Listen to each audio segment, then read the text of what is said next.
Ladies and gentlemen, welcome back to the Ajay Patel show. My name is still Ajay Patel. It's been 2 weeks, 2 weeks since I've spoke to you last, and about probably 3 weeks since I've recorded, because that Natasha episode had been kind of in the pipeline for a while, and it was able to buy me some time. Things were going fine.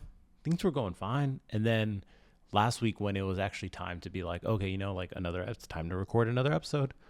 It's just, I'll get into it in a second here, but you'll kind of understand why the delay. But nonetheless, I apologize for the delay. I apologize for the lack of episodes. Sorry, it wasn't even a delay, right? We're back. I think we're on episode 43, 44 maybe. No, 43. This week, I'm probably going to be mainly focusing on a lot of unemployment talk because it finally got to me. Got to me. Not even like the gut feeling of when you get laid off, but like the mental load that just finally just takes you to that point, right? That point where you're just like, shit, like the ceiling is finally caving in. Because with all scenarios, right? Whether it's college, school shit in general, work life stuff, maybe, I don't know. What else is kind of just like a do or die situation? Any scenario where you're like, okay, I have a certain amount of time. And I can take my time in getting this done. Now I understand that's a very big procrastinating mindset, but it's very common. So now we kind of go week by week. And last week was my breaking week. The last 2 weeks, I'll say, was my breaking week. And like I said, I'll get into that. And then after that, we just have a couple more stories. But to start off, this is Monday. This is going to be releasing on a Monday. I know it's a little change up from the Tuesday, and we'll go into some of the schedule changes in a second. But I decided to move the release date back to Monday. Now, the logic behind that being, I feel like on Tuesdays, your problems kind of take over your week. On Mondays, you start fresh. Normally people listen to this on their commute to work or the first thing in the morning. Because it'd be one thing if I was publishing at like noon or something. And then, you already have problems on your desk. You already open up emails and you're like, shit, gotta deal with this. But Tuesday, that's for sure, right? By Tuesday, you already know, oh my gosh, I have to deal with all this crap.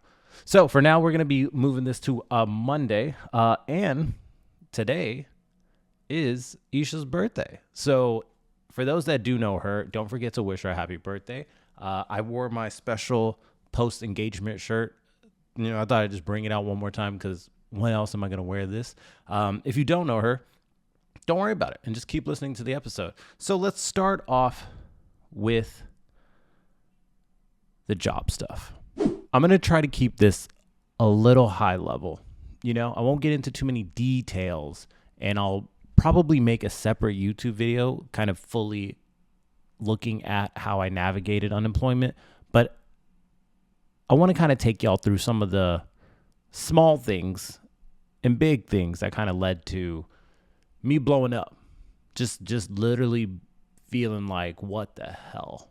What do I do now? Because I feel like this is a very common thing. This is a very common thing that people, lose their jobs. They get to a point of being like, shit, I don't know what to do now.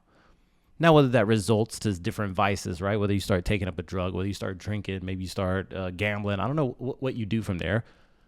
But I kind of wanted to just talk about this where it's like, this is therapy, right? At the end of the day, right? This is my version of therapy where I get to talk at y'all for 30 to an hour a week. And I don't get a response. That's good therapy.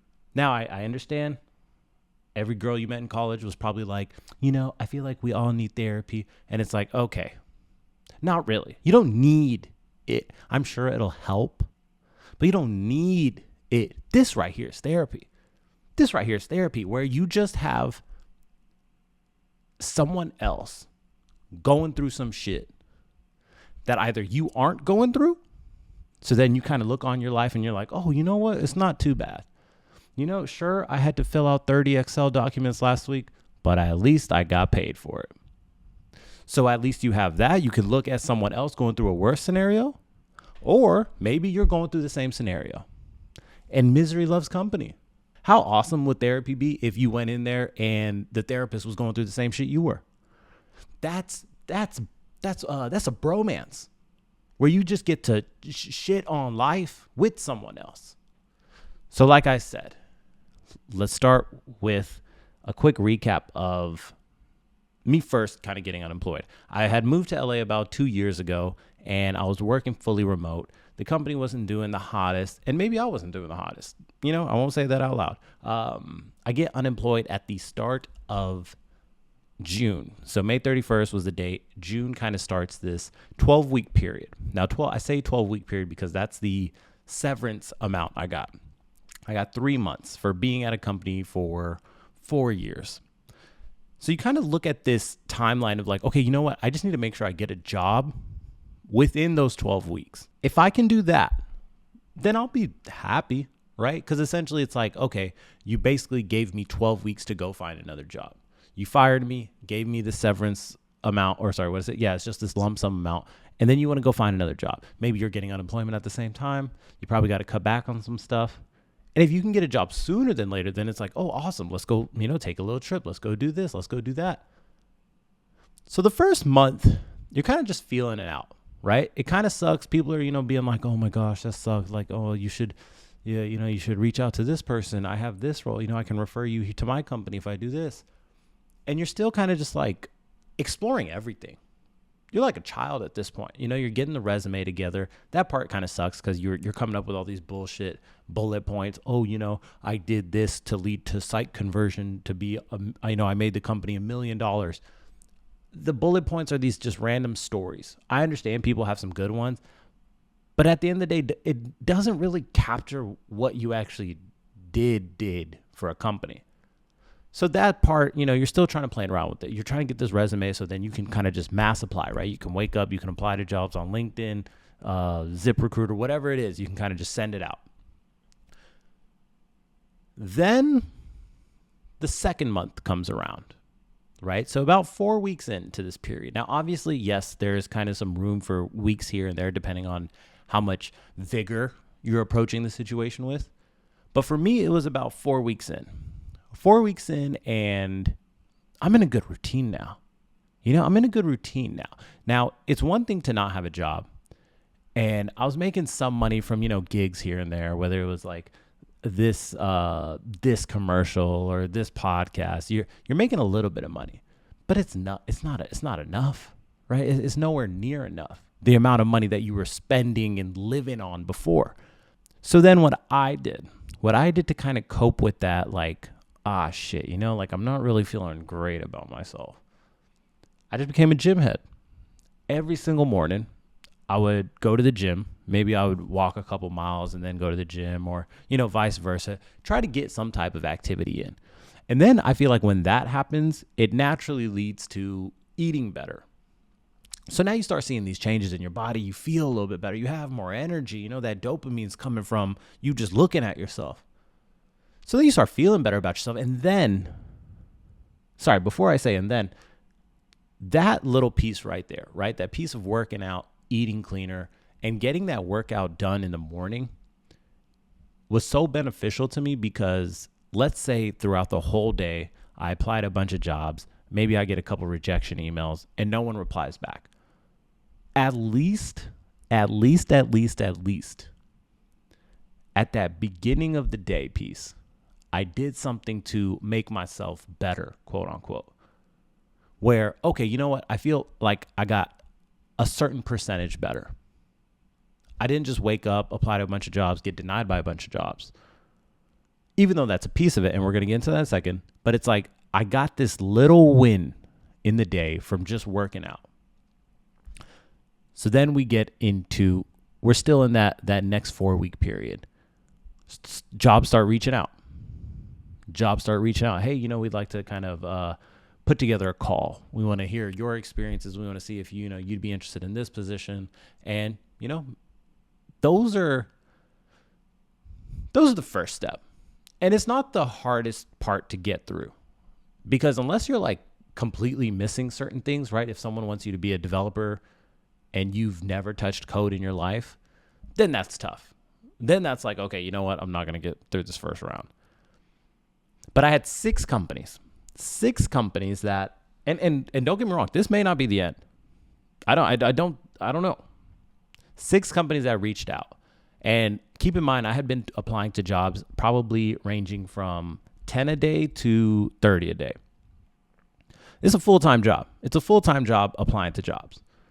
And for those that don't know, the law of large numbers applies to this shit massively. You'll see a lot of people on LinkedIn talk about, oh, I've been applying to all these jobs and, no one responds. I get one interview.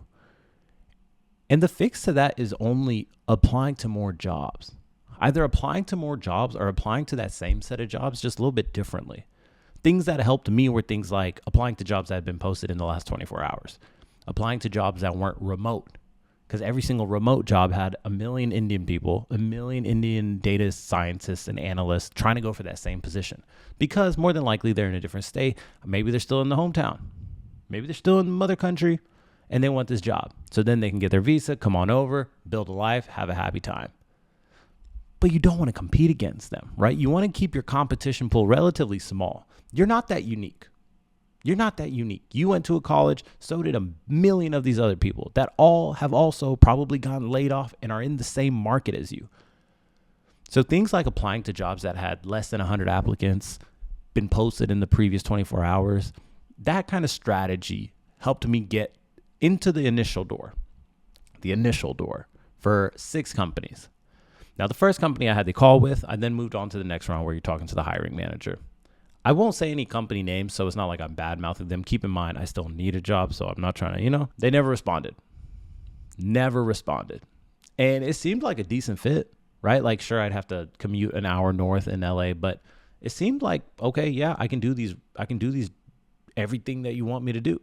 Then comes companies 2, 3, 4, 5, and 6.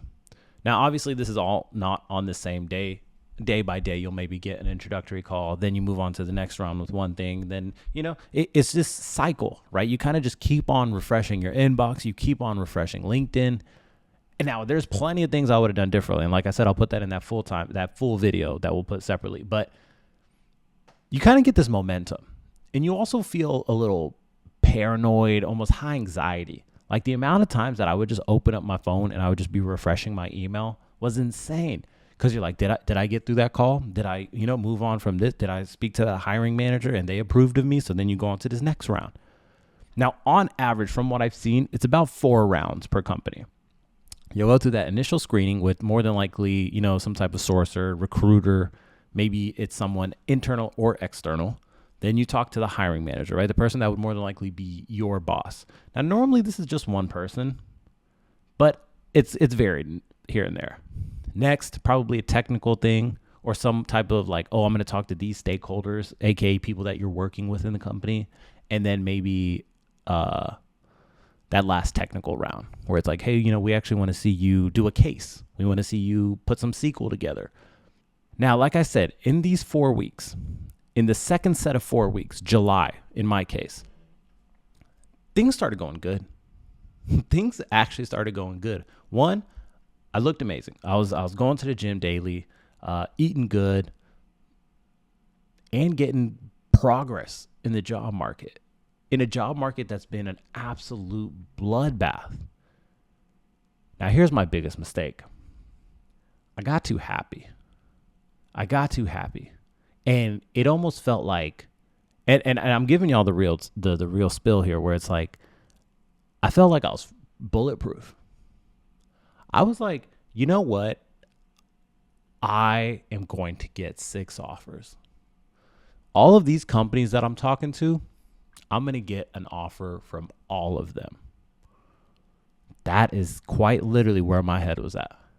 I'm not lying because every single role, when you do a certain skill or task, set of tasks where it's like, for the past 7 years, I've been building out these dashboards, using SQL, building tables, giving these type of insights to people across companies, stakeholders within the company. And then you talk to these people that need people for their company.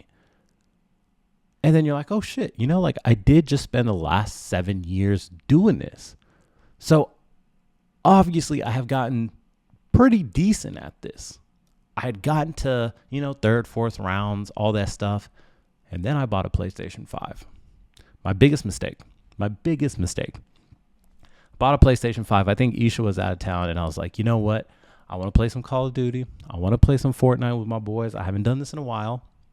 I had gotten rid of my Xbox a while ago. I went to Target, bought that thing, and I was like, you know what? I'm just going to play for 2 weeks, and then I'll return it. I know I got to go to Dallas later, and then, back to work. And then things started to go bad. Company 2, they basically just said no. They were just like, hey, we're good. And that one was weird. That one was a little strange. It was the weirdest behavioral interview that I had ever went through. She had asked me questions like, what's your earliest memory? What would you feel like your friends describe you as? What do you take a lot of pride in being? Are you a good friend? And it felt so, it was just strange. At the moment, I told her, wow, these are such amazing questions. Oh my gosh, you're so unique. Nope. Hey, we're good with you, my guy. We're good. So those are two out of 6 now, where it's like, okay, I'm no longer in the running out of this. One person that ghosted me, the second person said no.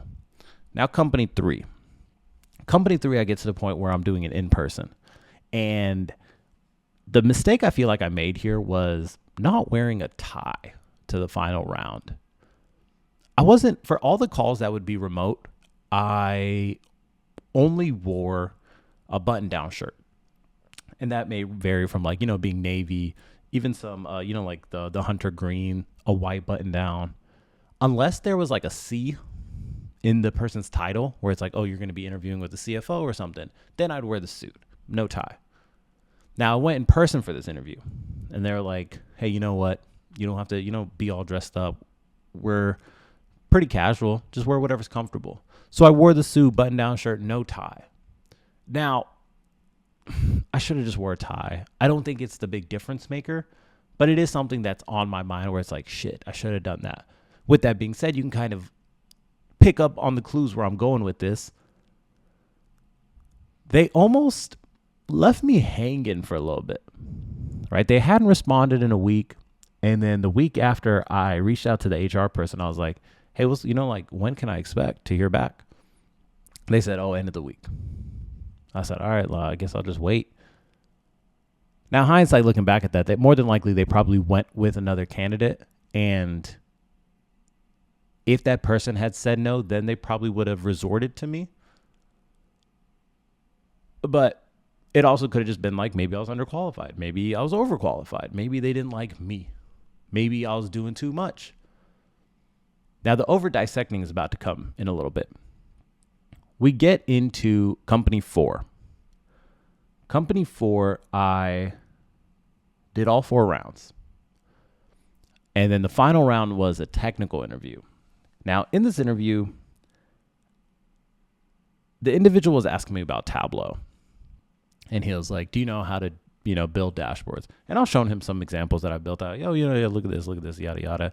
And he was like, oh, so you know how to do like comps. So AKA you did 10 million this week. What percentage was that up or down from a different period, right? A different period that you want to look at. I said, yeah, sure. Now, do I know how to do that like off the top of my head? Not necessarily. I got to look this shit up now and then. Or I got to click around for a little bit, but you like to do that in private. So I was like, shit. He started sharing his screen of a dashboard he was actually using. And luckily enough, I solved this problem in like 5 minutes. Told him exactly what to do. It was there. He was happy. And that was it. We ended the call. And from that, I was like, that one's in the bag. If there's no way I failed that. Now, there have been interviews that have gone bad. For some big companies, I had company 4. So that was that final tech interview was company 4. Company 5, I get to the technical interview, which is about the middle of the process. And she starts asking about Python. Now, look, Python's on my resume. not the best at Python. I barely touch it. I rarely touch it. And even for the time that I did, it's not like I was doing a lot with it, right? It might have been moving an Excel file or doing this and that with it. And that was the primary base of her questions. And I had done a technical interview for this company before. So I was like, you know what? I know exactly what to look up. I know exactly what I had to look up last time to properly prepare myself. I need to know this one Windows function, and that'll be the win. I get into this thing. It becomes a bloodbath. It's starting to go so bad. The Python questions go bad. Now she sends over this Excel file. She's like, hey, just share your findings. So now I'm just clicking around, adding up cells, formatting stuff. And now look, this is when I really started getting bad. I started adding up cells and they weren't even adding up correctly, right? You'd see 80 and 70 and the total would be like 130. And it was like, what's going, I don't understand what the fuck is happening here. And then I had to share my screen. And she kept hitting me with, oh, okay. Now there's nothing more demoralizing than that. When anyone says, oh, or, oh, all right, okay, you never want to get hit with one of those. I keep in mind, you know what? Just stay strong, get to that SQL part, and finish good, and you'll be all right. SQL part never comes. She said, yeah, that was all the questions I had.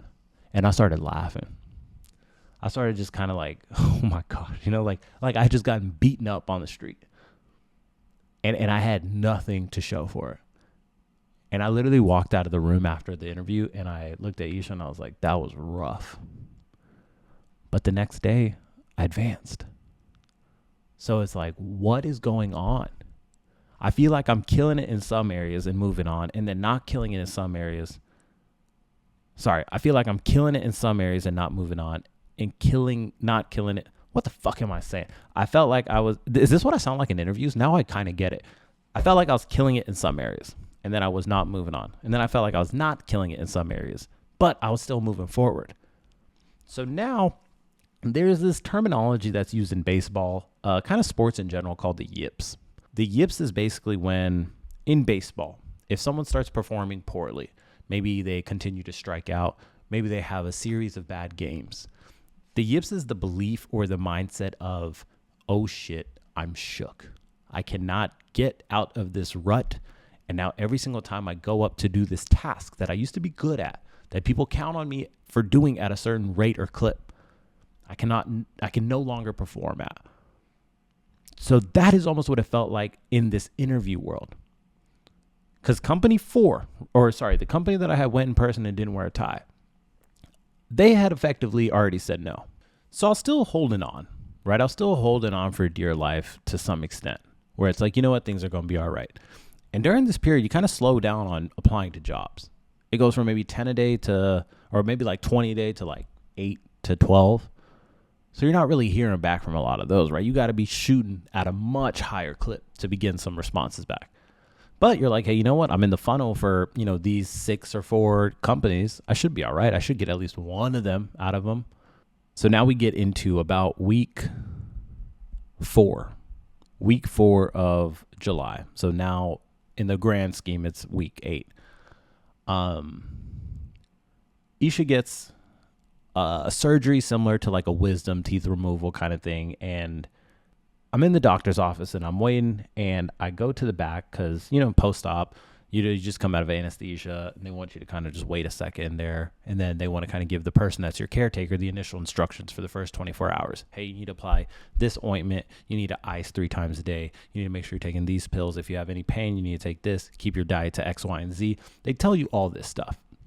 Now, I've done this before, right? I've picked up my mom from some surgeries. I've picked up my dad from some surgeries. No big deal, right? You just kind of take notes. You keep in mind what's happening. And you go home, right? You drive as slow as you can. You hit some bumps and you're like, oh shit, sorry. And then you just try to keep them alive for 24 hours.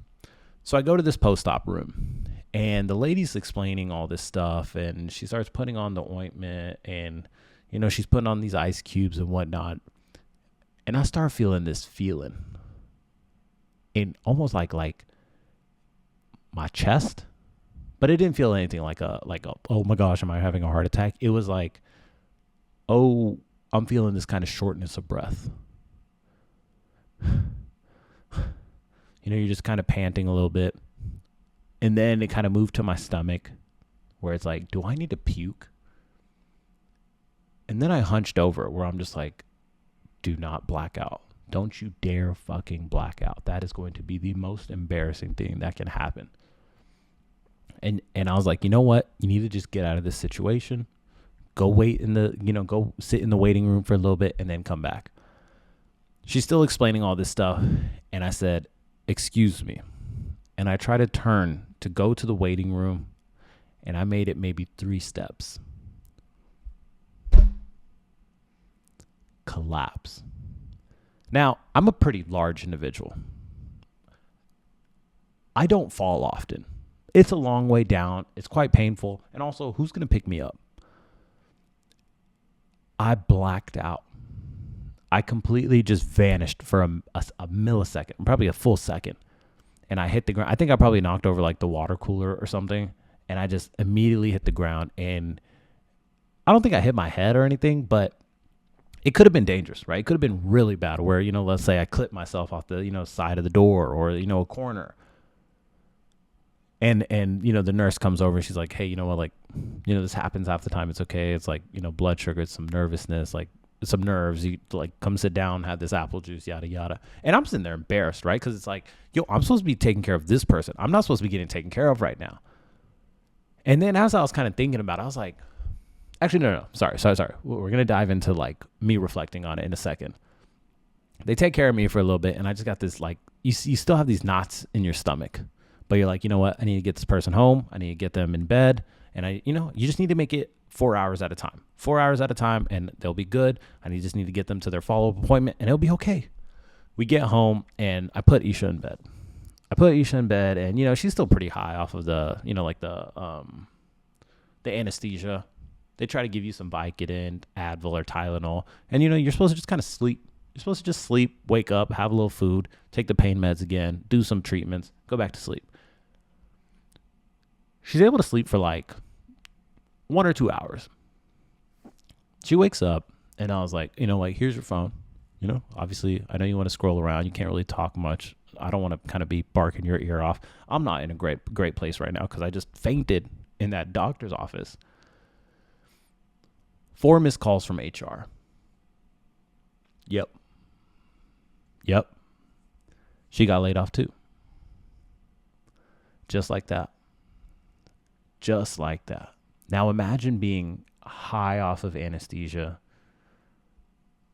and Vicodin, painkillers, and you find out you lost your job. So, I quickly grab her laptop. I'm pulling it up, and it was almost just like I started laughing. Because it's like, oh my gosh. It had nothing to do with misery loving company, but it was just the fact that this shit happens. Like you think life's going decent, right? Oh, we live in LA. It's such a beautiful apartment. We're living a good life, very blessed life. And then slowly some shit happens where you got to deal with this crap little by little. And you hope to keep those things in small increments. But when they kind of start piling up on each other, that's when you notice it. Where you're like, oh shit, things are going really bad right now. So she's kind of looking at all this stuff. And, the company went through 15%. They cut 15% of their workforce. So her, along with a lot of people on her team, other coworkers that she had worked with, they were all texting each other. Now, this piece I was very jealous of. I was so jealous because it's like, you know what? At least you guys get to have each other to kind of lean on and be like, oh my gosh, this sucks for you. This sucks for you. You know what? If I find something, I'll refer you to this. I'll keep you in mind for this. So if I get a job over here, or maybe I start a company or an initiative, and then I'll bring you on to my team. So then you kind of have this healthy, community. When it happened to me, bro, nobody texted me. Nobody called me. Nobody reached out. It was just a flip of the switch. Oh, you're gone. You never existed here. So it was so nice where it's like, this shitty thing that I'm trying to sort through right now is now at your doorstep, but at least you get to have like a community of people that you were working with to kind of start pushing through this with. Give her some pain meds, go put her back to sleep, because it's like, worry about this shit a little bit later. You do not need to look at this right now. Company 4, the people that I had done the Tableau, I solved the person's dashboard for. The HR person's like, hey, do you have a chance to speak today? Normally, when I hear that, I'm like, okay, things probably went good. But it had been a couple of days. I think it had been maybe 4 or 5 days in total, business days in total. She says, the company got rid of the position. You see what I mean by like when shit starts piling on, you start noticing it. Shit happens all the time, right? Sometimes you bump your leg. Sometimes you lose your phone. Sometimes, someone's swiping shit on your credit card that you don't approve of. Maybe you have a death in the family. There's shit all throughout life. But you just try to keep it spread out. You try to keep the mess across the house versus having it all in a certain closet or, a place that's just visible where it's like, oh my gosh, what the fuck is this? So now I find out that this company just got rid of the position. Now I had heard about this, that this was possible, but it had happened to me. So now I'm just sitting there. I just sat down and I was just staring out the window. Because you start getting into this, like I said, the yips. Where you're like, is it me? Am I doing too much? Am I bringing this whole podcastery personality into these data interviews and people being like, you know what? Maybe he's taking this job too lightly. Maybe he's, not being serious enough. And it's tough because as bad as the new season of The Bear was, and I wasn't a fan of it. Let's say it was good to you. Awesome. There's an episode in that where Chef Tina is looking for a job. And she doesn't care what job she gets. She just wants to work. And, there's this great dialogue at the end of the episode where she's just like, I just want to make some money so then I can provide for my family and do other things in life that I want to do. I don't care about becoming the CFO, the CEO to, move up every month in my career. And I feel that. Where it's like, hey, you know what? At the current spot that I'm at, I have rent due in a couple months and I have this other thing coming up. I also have a wedding coming up. At this current state in my life, I want a job. A job. I don't care whether I'm doing all this grunt work in Excel. I don't care if you're having me clean tables. I want a job. I'm not trying to sit here and tell you why I chose this company. Oh, why'd you choose this company? Oh, I need money. That's the bottom line of it. I'm getting so theatrical. This is too much. But that's the kind of the core of it, right? Yes, I have career aspirations, right? I would love to have this and that. I would love to, move up and be able to do whatever. But at this current state, that's not in my grand picture. I'm sorry. So maybe I'm not giving that off in the interview, right? Maybe it's just my background doesn't match with what's going on. Maybe I spent the last 7 years not really progressing at a decent enough rate. But you feel like you're smart enough, right? You feel like the things that you've done for people across, within your company, you've done a decent job at, right? People would kind of rave about you, but you're still getting denied left and right now. So then you just get into this loop. Now going back to me fainting in that hospital, I think I had a panic attack. Yeah, I think I had a panic attack. You imagine yourself at a certain place in life at different ages. And things move around, right? I'm sure people wanted to be married and have kids by the age of 25, maybe 27. And now it's moved to 31, 35. Things move around like that. And you go through these kind of pill swallowing moments where you have to accept what's going on. And in that doctor's office where I was sitting there and it's just like, oh my gosh, I'm supposed to take care of this person. And this person's going through it. Maybe she won't be able to, I want to be able to fully provide for this person. But at the moment, I don't even have a fucking job. And the job is the heart of a lot of things, right? You make money to then, place in certain places. Maybe you make some decent investments and it goes well. Now, I'm not poor, right? I understand my problems, respectively, are not that big. But you still have these aspirations in your head where it's like, you know what? I once told myself by 21, I'll be a millionaire. I'm now turning 30 this year. I don't have $1 million. Now, like I said, I'm not poor. I've done decent, right? I've done decent. But you still have this kind of nag in yourself where it's like, damn, why didn't you do this? Why don't you have this? And especially in this world of kind of like social media and stuff, and you see, okay, this person has this person's driving this person's living like this. Why, what did I do a little incorrect to not have that? You become envious, and it's a horrible, horrible loop. And then just the pressure of like, you know what? I really don't want to fuck this up. I want to make sure this person's taking the medications at the correct time. I fucked up one day. On one day, I messed up and I gave her some sleep medicine along with, I messed up. That's on me. Luckily, she made it. But it's all this kind of stuff that just knocks you down, quite literally knocks you down. So now we're in this like week 9, 10. And I'm going to, these next interviews for companies 5 and 6. And I'm walking away just being like, what the fuck did I just say? I don't even think I'm telling coherent stories at this point. I'm telling stories that I can just barely remember. And I don't even feel like I'm all the way out there, right? I don't even feel like I'm putting my best foot forward. Because in each instance that I have, it hasn't worked out. And then the smallest of things can happen, right? They can just get rid of the position. What the hell? And I'm putting in all this effort to do something that I may not even actually want to do.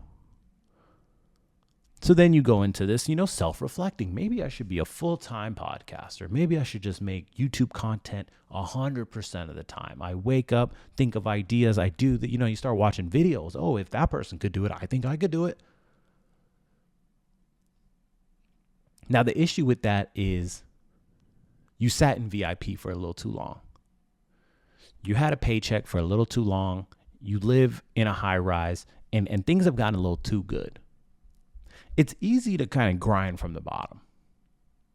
It's a difficult mindset to get to the top and say, you know what? I want to go back to the bottom. I want to go back to the bottom and grind to make it to maybe a higher top. Or just a top that I'm more comfortable with, that I like more, right? Maybe I don't have a corporate job. Maybe I'm doing full-time podcasting. Maybe I'm doing something else. But I have to be with, okay, going back to the bottom and maybe making $100 a month off of YouTube. Am I okay with that? I don't know. I don't think I am. Will I even be able to pay rent? No. Can I provide for myself or my partner? No.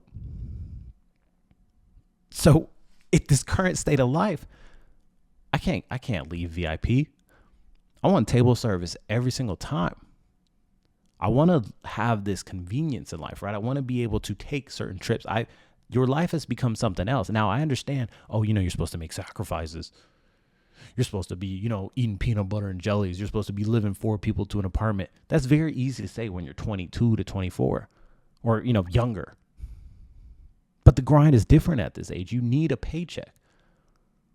You need money in your account. I'm not saying you shouldn't pursue the passions that you have in life. You should 100% do that. But you also need to be able to feed yourself at the end of the day. And that mindset changes drastically from your younger 20s to your later 20s. A lot of y'all don't realize this. Maybe you're a little bit younger. If you're on the older side, I think you kind of know what I'm talking about here. Where it's like, I wish I did this and that. But at the current state that I'm at, I'm very grateful for what I have. And I need to work on keeping this alive. I don't want to keep spending time thinking about what could have been. So I'm going to these later interviews just being like, what's the point? What am I supposed to do here? I don't want to record a podcast. I don't want to edit videos. I don't want to publish videos. I don't want to do this. And it's basically damn near depression. You're just in this dark spot because you start seeing the money also kind of just start being like, shit, How much longer can I survive on these fumes? I got to pay this rent. I know, I want to be able to feed myself. I want to be able to do this and that. I know I, need to make these trips for this person's engagement or this person's wedding. How am I going to do that? If I start spending at this rate, I know my burn will be this. And then what do? I have a property that, doesn't have tenants in it right now. I'm getting sued on the side of it. So it finally, 100%, and I'll fully admit to it here, where it finally broke me. Truly, it finally broke me, where I was just a shell of myself. I didn't answer the phone for anyone. I didn't feel like talking. Like, I was just, I wouldn't even watch TV. I couldn't even watch TV because it was like, for what? Like, I don't want to get too comfortable again, right? I don't want to get to the whole playing Xbox and stuff again. Just get back on LinkedIn. Oh, but then what's the right? You're in this loop. Now, for me personally, what helped? Just sticking around. As soon as I finished my interviews last week on Friday, honestly, on Thursday, as soon as they were done, I was slowly feeling myself just come out of that like hole where it's like, hey, you know what? Things are all right. Things will be fine. If we got to move back to Texas, or if we got to make certain sacrifices where we move into maybe one of our parents' house, maybe a friend's house, it'll be all right. And take this shit on the chin. Don't be too prideful in what's happened to your life. Shit happens no matter what, right? Things are going good. Things will also go bad. There's a balance to all this stuff. Now I understand, yes, you'd like it to be a little spread out, but it's okay. And so then by the time Friday came around, now don't get me wrong, what's also helped is a lot of y'all have helped. This Isha, a very big help in that, where I would come out and you can physically see it on someone's face, right? You're both unemployed. You're both in this house. So also, yes, quick recap, I kept her alive. And, she's trying to be joyful. And bro, you just didn't want to be around me around this time. But you still got to try, right? You still got to try to be like, hey, you know what? Do you want to do this? Do you want to do that? Blah, blah, blah. A lot of friends checking in. One person I actually want to give a shout out to is my friend, Andy Cheng. He is from my basketball class in college. He texted me, such a simple message where he's like, hey, bro, hey, the podcast cut out last week? But, keep it up. I listened to it on my way to rotations. And I was like, what? First of all, you listened to the end because you knew it freaking cut out. So that's massive. And two, oh shit, you know what? Maybe if I fully did want to pursue this other thing, it's not the worst, right? I think it could work. It's just like a little dopamine, right? Where like almost posting something on Instagram and getting a bunch of likes for it. It's like, oh, nice. Like the thing that I'm putting in effort to isn't going to waste. How much time have I spent talking about this? Jeez. I want to wrap this up here. I want to wrap this up with saying, one, I'm still in the funnel. And things are better now. So with that being said, I have fully taken some time out to think about what to do with this podcast. Now don't jump to any conclusions. Things are, going to move in a positive direction where, one, the release date's going to move to Monday. I asked ChatGPT to make me a new schedule, and I did agree with it because AI. I'm going to move the release date to Monday. So then Tuesday to Friday, I can post more content, and then that leaves more room for consumption versus trying to spread that out over the weekend. In addition to that, if you guys are still listening, please drop a comment. Don't text me. I would like it in the comments where I want your ideas for different things, where it's like, do you want a different type of segment? Do you want to see something else? Maybe you know something about me in life. Maybe it's some type of wellness thing. Maybe it's cooking, whatever it is. What is another layer that could be added to this YouTube channel? Because this YouTube channel, first of all, you're listening to the podcast. The podcast is a stream of audio that goes on Spotify, Apple, but also the visual form goes on mainly YouTube. that is just a component of my YouTube page. I am perfectly down with adding more layers to that YouTube page because essentially, that is my portfolio, right? I have my comedy on there, even though it's 2 clips. I don't know what else I have on there, but this is what I'm asking, where if you want to see something additional, I am heavily considering people's inputs along with what I have on, my little thought board.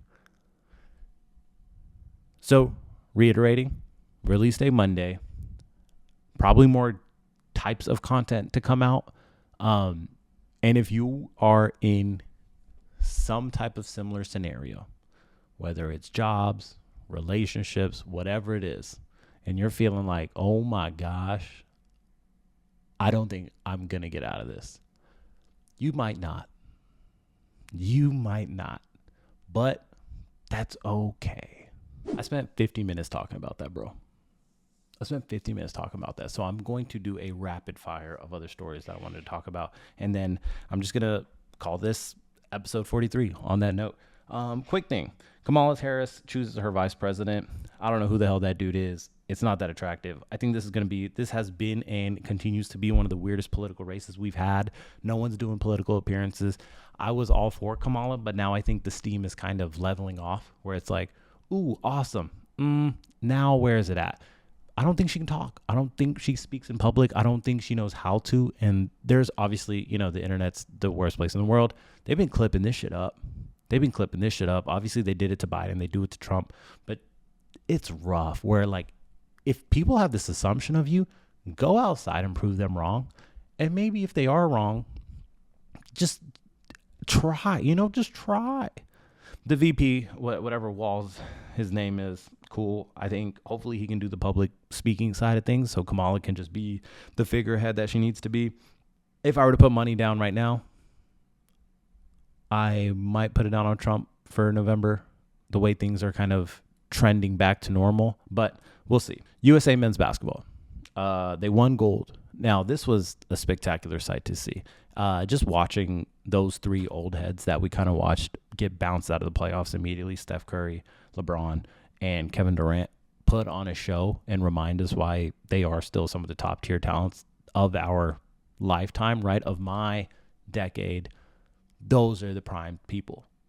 I don't care about Bird. I don't care about Magic. I don't care about Jordan. But I grew up watching these 3 dudes and watched them dominate in the most amazing fashion possible. Congrats to them. Obviously, hopefully they hear this. Drizzy Drake. You know what I'm saying? He reminded us why he's exactly who I told y'all he was. He is the LeBron of our generation, where he dropped these like 100 gigs of files, which kind of had some songs that were unreleased, along with a lot of behind the scenes footage of like how he made Take Care with Rihanna, Over My Dead Body, a lot of classic tracks where it's like, oh, y'all forgot who I was. You fell in love with this new dude that made a little not like us beat for a little bit, but don't forget, I'm still that dude. I think it was a great strategy. Sometimes I tell y'all, man, these people that are on these teams, it's worked for a reason.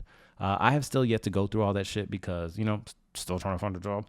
But with that all being said, ladies and gentlemen, I appreciate y'all's time. Once again, if you're going through that shit, just keep your head up like your nose is bleeding. And I'll see you guys next week. And goodbye.